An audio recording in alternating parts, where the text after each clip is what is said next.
Nick Karambelas. Karambelas. Thank you very much. Karambelas joins us now. He is the founder of a law firm specializing in international business and is the part of the legal counsel for the American Hellenic Institute. Nick, thank you so much for joining us. My pleasure. Signing fever, that sounds very exciting. What kind of deal should we be expecting? Well, what you're going to see is Greece is an export economy. Probably up to 40% of its economy, its GDP is from exports.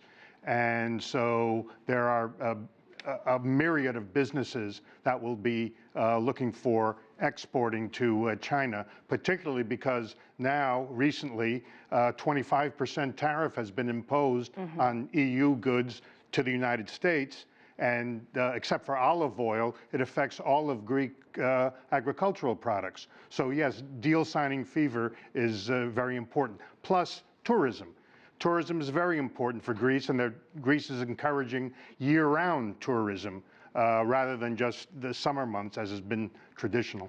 So right now, Greece actually receives less than 1% of China's total investment into Europe. So it's got a lot of room to grow here. Where do you think that number could potentially go? Well, the number can increase significantly because there is a growing number of Greek companies now. As your commentator said, there are a growing number of Greek companies that are coming out of the crisis and are reestablishing themselves.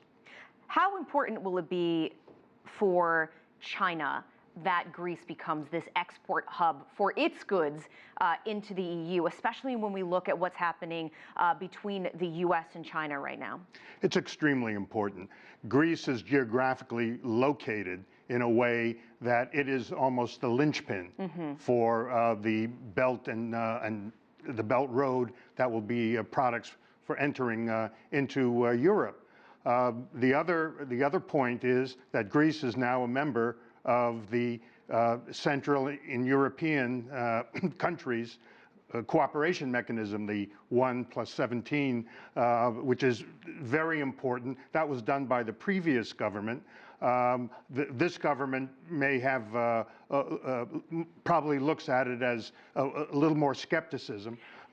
Yeah, I was going to say that 17+1, that Beijing-led cooperation. Brussels has come out to say, accusing this initiative of trying to break up the bloc because some of the members of this group are inside the EU, some are outside the EU. What sort of tightrope is Greece going to have to walk here to placate not only EU leaders, but also US allies?